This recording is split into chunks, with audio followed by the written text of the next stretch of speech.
नमस्कार। आज हम बात करने वाले हैं अमेरिका के इतिहास के सबसे बड़े और सबसे चौंकाने वाले घोटालों में से एक की, जेफरी एप्स्टीन फाइल्स। ये सिर्फ एक आदमी की कहानी नहीं है, बल्कि ये कहानी है पावर की, पैसों की और उन काले रहस्यों की जिन्हें ताकत के गलियारों में हमेशा के लिए दफनाने की कोशिश की गई थी। तो इस कहानी को हम किसी आरोपी से नहीं बल्कि एक पीड़ित की आवाज से शुरू करते हैं। ये एक लाइन ये हमें उस दर्द की गहराई तक ले जाती है जिस पर ये पूरा घोटाला खड़ा है। ये शब्द हमें बताते हैं कि कैसे मासूमियत को एक हथियार की तरह इस्तेमाल किया गया, और उनकी आवाज ही इस कहानी का सबसे बड़ा और कड़वा सच है। चलिए अब चलते हैं उस जगह पर जहां ये सब कुछ हुआ। एक ऐसी जगह जो बाहर से देखने में किसी जन्नत से कम नहीं थी, लेकिन असल में वो एक शैतान का अड्डा था।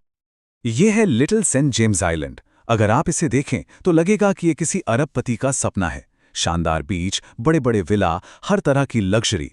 पर इस जन्नत की हकीकत बिल्कुल अलग थी। जानते हैं वहां के लोग इसे क्या कहते थे? पिडोफाइल आइलैंड। एक ऐसी जगह जहां 12 से 17 साल की लड़कियों को लाया जाता था, उनके पासपोर्ट छीन लिए जाते थे और उन्हें कैद कर लिया जाता था। भागने का कोई रास्ता ही नहीं था। और इस आइलैंड पर मेहमान कौन थे? दुनिया के सबसे पावरफुल लोग। फाइलों में ब्रिटेन के प्रिंस एंड्रयू से लेकर महान वैज्ञानिक स्टीफन हॉकिंग तक का नाम है। अमेरिका के पूर्व राष्ट्रपति बिल क्लिंटन और डोनाल्ड ट्रंप जैसे नाम भी इस लिस्ट में शामिल थे। ये कहानी सिर्फ अपराध की नहीं है, बल्कि उस सिस्टम के फेलियर की भी है जिसने पीड़ितों को इंसाफ देने के बजाय उनके साथ एक बहुत बड़ा धोखा किया। आइए देखते हैं कि कैसे न्याय का ही मजाक बना दिया गया। तो देखिए, सब कुछ शुरू हुआ 2005 में, जब एक 14 साल की लड़की ने हिम्मत दिखाकर पुलिस में शिकायत की। देखते ही देखते 35 से ज्यादा पीड़ित सामने आ गए। FBI ने भी एक 53 पन्नों की जबरदस्त रिपोर्ट तैयार की। मतलब केस एकदम पक्का था। लगा कि एप्स्टीन का बचना नामुमकिन है।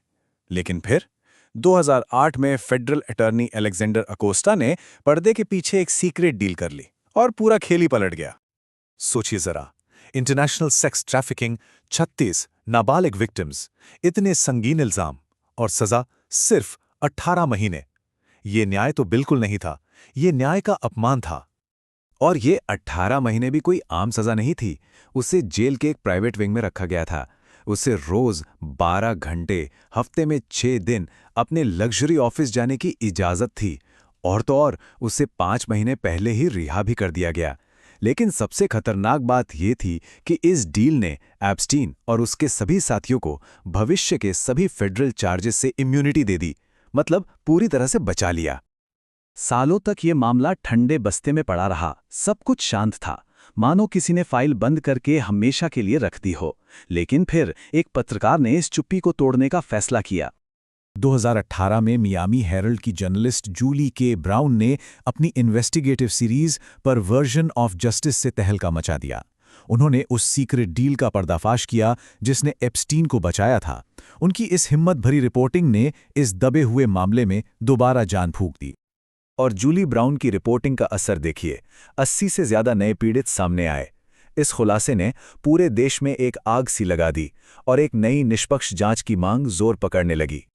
लोगों का गुस्सा और दबाव इतना ज्यादा था कि आखिरकार सिस्टम को झुकना ही पड़ा। जुलाई 2019 में जेफरी एप्स्टीन को फिर से गिरफ्तार कर लिया गया। इस बार लगा कि शायद आखिरकार पीड़ितों को इंसाफ मिल ही जाएगा। लेकिन कहानी यहां खत्म नहीं हुई, बल्कि इसने एक ऐसा मोड़ लिया जिसकी किसी ने कल्पना भी नहीं की थी। एप्स्टीन की मौत, एक ऐसी मौत जिसने जवाब देने के बजाय कई और नए सवाल खड़े कर दिए।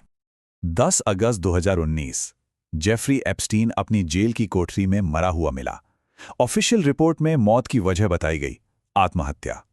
लेकिन क्या किसी ने इस पर यकीन किया? शायद ही किसी ने।